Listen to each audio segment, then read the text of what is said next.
안녕하세요. 화학자 장홍재입니다. 감정은 사람을 사람답게 만들어주는 아주 큰 요소지만 가끔은 제어할 수 없을 정도로 내 의지와는 다르게 몰아치기도 합니다. 감정을 느끼고 반응하고 행동하는 것은 모두 뇌에서 일어나는 작용이라는 사실을 알고 있습니다. 하지만 감정이 작동하기 위해서는 입력과 전달되는 정보도 있어야 할 테고 결과적으로 우리 몸을 조절하는 다양한 단계로 연결되니 생각보다 복잡한 현상입니다. 생명체 내에서의 동시다발적이고 연쇄적인 반응을 조절하는 가장 간단한 방식, 바로 화학물질의 분비와 억제를 통한 감정의 화학입니다. 무언가 보고 듣고 느껴야만 우리의 감정은 본격적으로 움직이기 시작합니다. 기억과 습관에서 불러일으켜지는 감정도 있지만 가장 즉각적인 것은 정보의 입력입니다. 입력된 정보를 뇌가 판단하고 반응을 결정합니다. 개인적으로 감정이 뇌와 신체에서의 화학물질 분비와 작용에 관여하는 것일지, 반대로 뇌의 작업과 이에 따른 분비물질이 보이는 정신적 부작용이나 현상이 감정인 것일지 궁금합니다. 만약 후자가 옳다면 감정은 생체 화학 반응의 부산물 혹은 찌꺼기 정도가 아닐까요? 여하튼 감정의 화학을 정보의 입력에서부터 시작해 보겠습니다. 정보의 입력은 시각이나 청각과 같은 오감으로 이루어집니다. 입력된 정보는 전기 자극으로 변환되어 감각신경을 통해 척수를 거쳐 뇌로 이동하게 되죠. 당연히 감각을 전달하는 신경세포, 즉 감각뉴런과 근육작용으로 운동을 제어하도록 명령하는 운동뉴런은 생김새와 구조, 크기가 다릅니다. 이들 사이를 연결하는 전달자 역할의 계제뉴런 역시 구분됩니다. 감각정보는 각자의 수용체를 통해 감각뉴런을 타고 전기신호로 변환됩니다. 곧 척수로 이동하며 뇌를 거친 후 운동뉴런을 통해 반응으로 표현되죠. 이 과정이 느리게 이루어진다면 매우 큰 위험에 처할 수도 있을 것입니다. 전기신호라 표현한 것처럼 신경 자극은 매우 빠르게 전달됩니다. 사실 그렇다고 전기만큼 빠른 것은 절대 아닙니다. 신경 자극의 전달은 빠른 것이 신기할 정도입니다. 전선을 타고 전기가 흘러가는 것과는 다르게 전위 차이를 만들어 이로부터 발생하는 다름의 신호가 순차적으로 전파되도록 이루어져 있습니다. 어마어마하게 빠른 속도로 채널을 통해 소듐이나 포타슘이 유입되고 또 방출되며 순간적으로 전위를 만들고 또 완화시킵니다. 일족 알칼리 금속 원소들의 양이온이 오가는 것으로부터 만들어지는 화학적 위치 에너지의 차이가 곧 전기 신호가 되는 셈입니다. 화학으로 전기가 만들어져 흘러갑니다. 그리고 하나의 뉴런 마지막에 이르면 전기 자극들은 다시금 화학 현상으로 발현됩니다. 다음 뉴런으로 신호를 전달하기 위해 상황에 맞는 신경 전달 물질이 주머니에 담긴 채 배출되어 옮겨가고 정보 전달 후 다시 재흡수되는 과정이 상상할 수 없을 정도로 빠르게 일어납니다. 이번에는 전기 자극이 화학적 정보로 변환되는 것이죠. 전자기기가 아날로그와 디지털을 오가는 것처럼 우리의 신경은 화학과 전기를 끝없이 오갑니다. 뉴런의 개수가 적을수록 화학적 전달 과정을 최소화할 수 있을 것입니다. 하지만 우리의 척수에만도 뉴런은 약 10억 개가 자리 잡고 있습니다. 다행히도 가장 빠른 정보 전달이 필요한 감각 뉴런은 하나의 세포가 최대 1.5m까지 뻗어나가는 경우도 있어 인체에서 가장 큰 세포에 해당합니다. 걷다 발끝을 3개 장애물에 부딪혔다 생각해보죠. 신경 자극의 전달 속도는 전기나 빛보다 느리다 했지만 체내에서 일어나는 화학 반응치고 어마어마하게 빠릅니다. 팔과 다리의 감각 정보 전달은 초당 80에서 120m 이동합니다. 평균적으로 초속 100m라 생각한다면 1.7m 신장의 사람이 발끝을 부딪힌 정보는 0.017초 만에 뇌로 도달합니다. 그리고 뇌는 통증을 느끼고 발을 웅크리거나 뒤로 물러설 것을 다시 명령하죠. 물론 모든 자극이 이처럼 빠른 것은 아닙니다. 감정을 느끼고 반응하는 데는 조금 더 오랜 시간이 필요합니다. 고통만이 아닌 여러 정보를 전달하고 또 몸이 반응할 방향을 지시하기 위해 다양한 종류의 신경 전달 물질이 사용됩니다. 이들이 전부는 아니지만 오늘 이야기할 대표적인 종류, 그리고 이제껏 많은 화학 이야기에서 들어봤을 것들을 나열한다면 다음과 같이 8종류가 대표적입니다. 투쟁 도피 반응과 관련된 아드레날린과 집중과 연관된 노르아드레날린, 이들은 각각 에피네프린과 노르에피네프린이라고도 불립니다.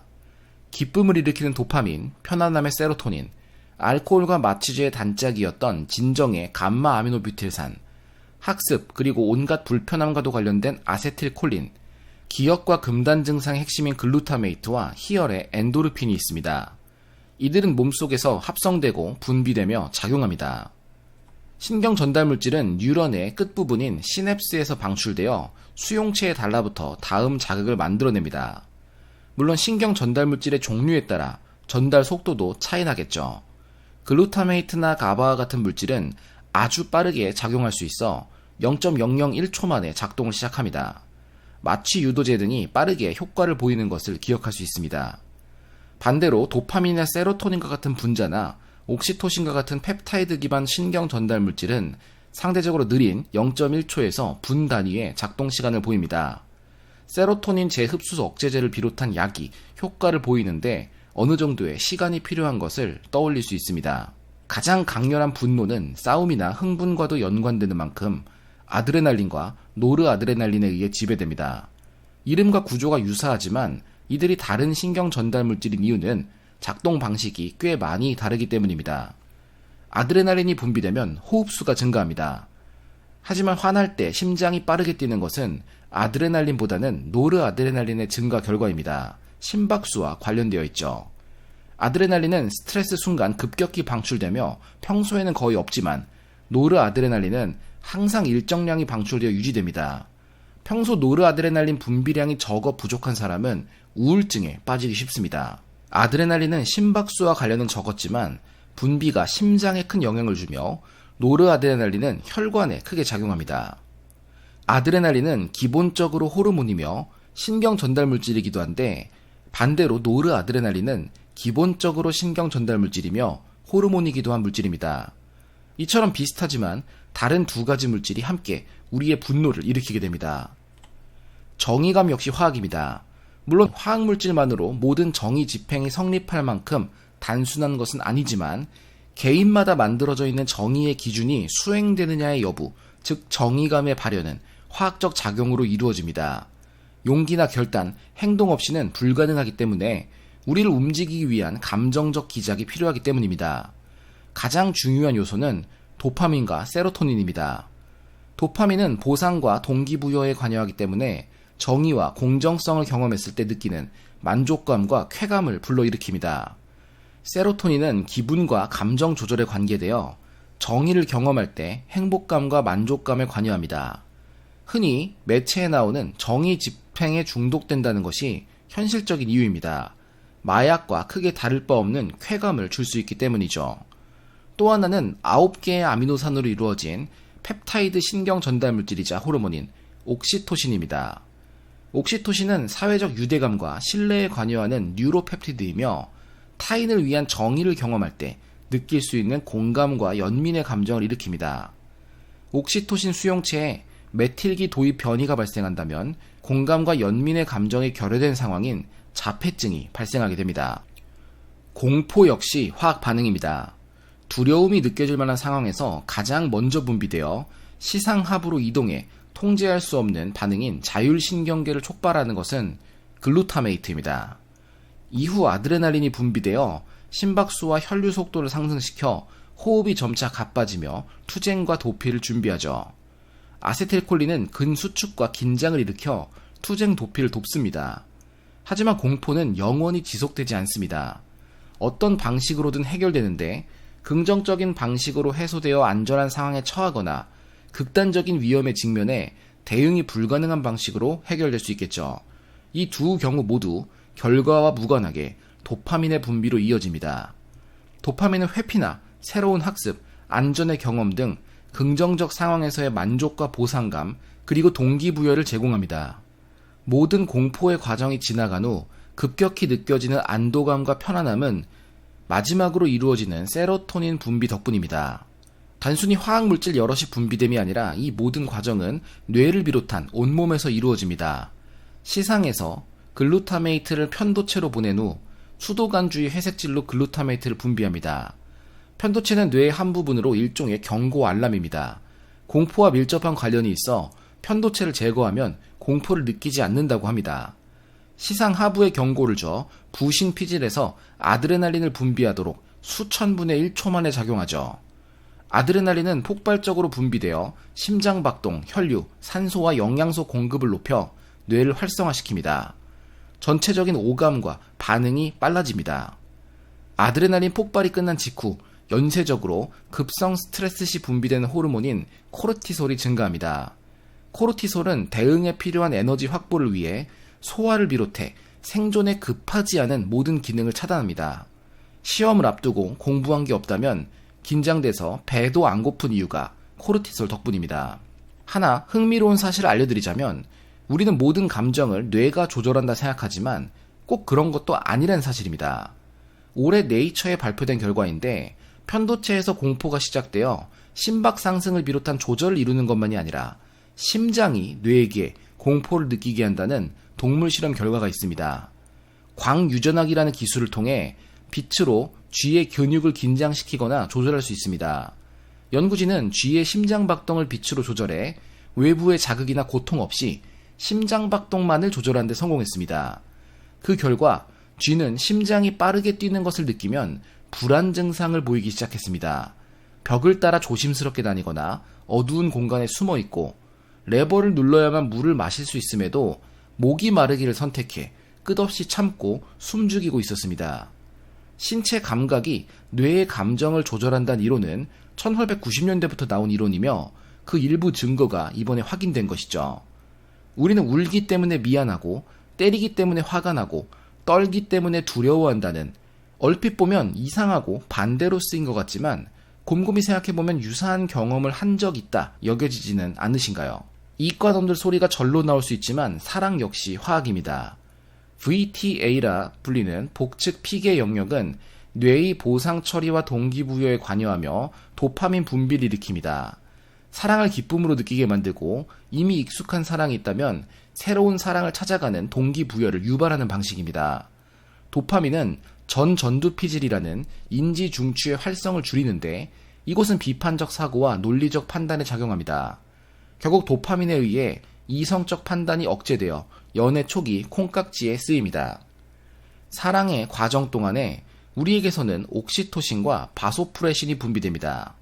옥시토신과 바소프레신은 신뢰, 사회적 유대감, 애착과 관련되어 있으며 흔히 정든다고 말하는 것이 이들에 의해서입니다.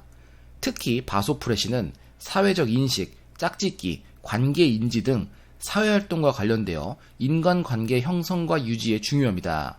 사랑이 끝나고 이별이 오면 육체적 및 정신적 고통을 처리하는 대뇌 섬엽이 활성화됩니다. 시간이 지나고 헤어진 애인 사진을 본다거나 하면 복측 피계 영역이 갑작스럽게 다시 활성화되어 감정을 뒤흔듭니다. 그리고 시간이 조금 지나면 논리적 추론과 충동 조절을 해 가라앉혀 견디게 해주는 것이죠. 꼭 감정이 아니어도 화학은 작용합니다. 전쟁, 자연재해, 사고 등 심각한 사건을 경험한 후 공포감을 느끼고 반복적인 재경험을 하는 외상 후 스트레스 장애, 곧 PTSD 역시 신경 전달 물질의 이상 분비가 작용합니다. 신경세포 문제나 대사 변화 등 여러 요인들이 있지만 시상 하부 뇌하수체 조절 이상으로 카테코라민 계열 물질들의 분비 증가가 주요합니다. 카테코라민은 앞서 봤던 신경 전달 물질 중 유사한 구조를 갖는 물질들의 분류를 의미하는데 아드레날린과 노르아드레날린, 그리고 도파민 등이 해당합니다. 이들은 분노나 기쁨과 관련되었던 만큼 감정적인 변화를 크게 일으킵니다. 여기에 세로토닌 분비까지 함께 문제가 생기는 경우가 바로 양극성 정동장애, 곧 조울증입니다. PTSD 치료의 새로운 가능성으로 떠오른 화학물질, 바로 MDMA입니다. 3,4메틸렌 다이옥실 메스암페타민, 이름부터 마약성이 느껴지는 이 분자의 별명은 엑스터시죠. MDMA는 편도체에 작용해 공포를 불러일으키는 감정적 기억을 차단해 PTSD를 완화합니다. 현재 확실한 효과가 보여 임상 3상을 진행 중에 있으며 문제없이 동일한 결과가 확인된다면 적극적인 약물로 보급될 예정입니다. 하나 더 요상한 이야기를 해본다면 전기뱀장어가 전기를 만들어내는 것 역시 전기 생산 세포에서의 소듐과 포타슘 이온 농도 차이에서 발생하는 화학적 전압차에 의해서입니다. 이러한 세포가 마치 직렬 연결된 전지처럼 무수히 많이 배열되어 있어 사냥에 사용할 수 있을 정도의 충분한 전기를 만들게 됩니다. 전기뱀장어의 전기 발생 과정에서도 신경 전달 물질이 작용합니다. 아세틸콜린 분비가 전기 생산 세포의 급격한 전기 발생으로 이어지기 때문입니다. 우리도 신경세포 기능을 조금 개량한다면 생체 전기 발생이 가능한 초능력으로 이어질지도 모릅니다. 물론 감정 조절이 안 된다면 아세틸콜린 분비가 무분별한 전기 방출로 이어질 수도 있겠죠. 요약입니다. 신경 자극의 전달 속도는 흔히 전기나 빛의 속도라 말하기도 하지만 실제로는 이보단 느린 초속 100m 정도입니다. 모든 감정의 변화는 화학 물질의 순차적인 분비로 결정됩니다. 그리 단순하진 않지만 큰 부분을 차지하고 있죠. 그리고 뇌가 모든 감정을 결정지을 듯 하지만 의외로 심장 등 육체가 감정을 일으키기도 한다는 사실이 최근 발견되고 있습니다.